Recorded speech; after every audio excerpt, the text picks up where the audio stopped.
waxal ba pare. Non, c'est juste que le livre est intéressant et puis ça parle de l'histoire de cet homme. waaw oui. li nga wax loolu la moo tax Mansour Gueye di sëtu Abba Sall ne mu taxaw si. ndax ndaw la bi sëñ ji di génn àdduna mi nga amoon ñetti at. donc pour mu def liggéey bi nee na dafa dem wër ñi nga xamante ne ñoo ko jege woon. ñoo ko xam ñu def ay témoignages donc mu mun recouper loolu yëpp def ko ci téere bi comme ni nga ko waxee. faaw ñu bind ko. ngir nit ñi jël ci exemple surtout ndaw ñi ndax ni mu parcours am ni mu ko defee ci gëm boppam ci liggéey bi ba mu may ko li mu ko may. ak diine et comme ni ko ndaw bi waxee ci téere bi nee na am du tax nga bañ jaamu yàlla. du tax nga du la bañ a tax a humble. du la bañ a tax a nekk nit koo xamante ne da nga sociable parce que ni ma ko déggee foofu bi ñu doon wax dañ ne tey boo ko gisoon mu dugg fii di dox doo xalaat ne moom la. naam même si solo bi ndax oyofaayam. oyof loolu waaye diis gann ci biir.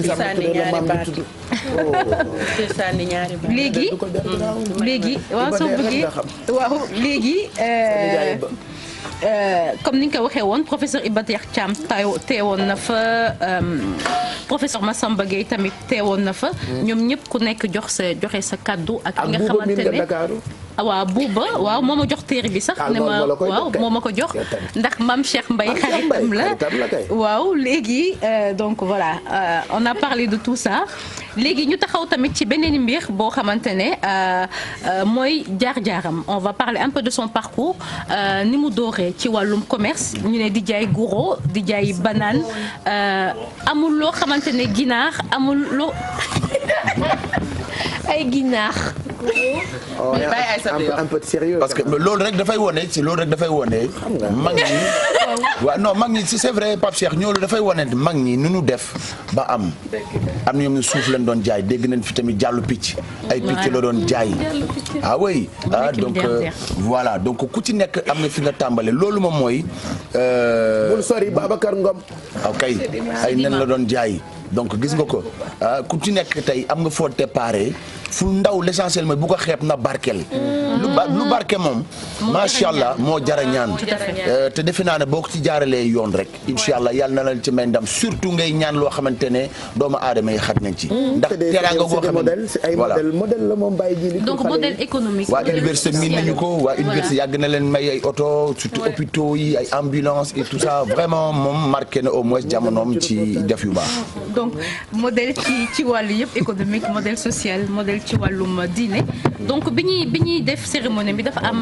kii bi di Demba Sissoko dafa jóg il a fait un témoignage mu ne moom bu jàngee ba egg fu mu egg ba nekk journaliste ba di bind ba ñu ràññee ko nee na yàlla ak jëmm ji la waaw donc nee na dafa tabax foofu lycée parce que ñi am à partir de 85 la nit ñi commencé defe naa di am bac parce que si le lycée bi am foofu la ci Tambacounda mu tax nag ay ndaw yu bëri jàng donc il y a eu plein d'exemples ci li mu def ci wàllum école tabax ay jàppale doomu aadama ci alalam donc daal c'est comme si c'était une mission qu'il avait à faire sur terre donc ñu wàcce ko mu def ko ci anam ñu mu gën a rafetee ba tax nag ndaw si di Mansour Gueye bind téere bi ngir mu nekk exemple pour les jeunes et comme ni ñu ko fa waxee woon peut-être que ñëpp duñu mën lire ou peut-être que ñëpp amuñu bourse boo xamante ne dinañ jënd téere donc ils ont fait une proposition comme quoi ku si mën jàpp ñu def ko film comme ni ko Ousmane Sembène doon waxee nee na bu ñu bindee ñu nekk si jamono joo xamante ne ñiy lire bëriwuñu bu ñu defee film def ko si suñu kàllaama ñu bëri dinañ si jot et ça je pense que il faut que ñu gën si taxaw pour que ndaw ñi si on a des messages à faire véhiculer bu dee way bi jàllul peut-être que les gens ne vont pas s'attarder sur les messages bu dee téere bi jàllul du ñëpp ay lire wala ñëpp ab temps wu lire wala ñëpp am xaalis boo xamante ne dañ ko jëndee téere qu'on fasse des films ñu gën a jàppale cinéastes yi et loolu yëpp day participer si koom-koomu réew xam-xam ak lépp donc voilà El Hadj Djily Mbaye la saga d'un sage milliardaire ku si mën jàpp rek ñu def ko ab film pour ñëpp mën si jot ñu wasaare xam-xam bi wane exemple film biographique c'est très important surtout nit yoo xamante ne comme El Hadj Djily Mbaye demoon naa visiter château bi nekk Louga soo demee di visiter quand on te raconte son histoire tu es ébahi man j'étais impressionnée par la personne par œuvre yi nga xamante ne voilà maa ngi yow ñëw àndoon donc œuvre yi nga xamante ne def na ko ci Louga waa Louga dañ lay expliquer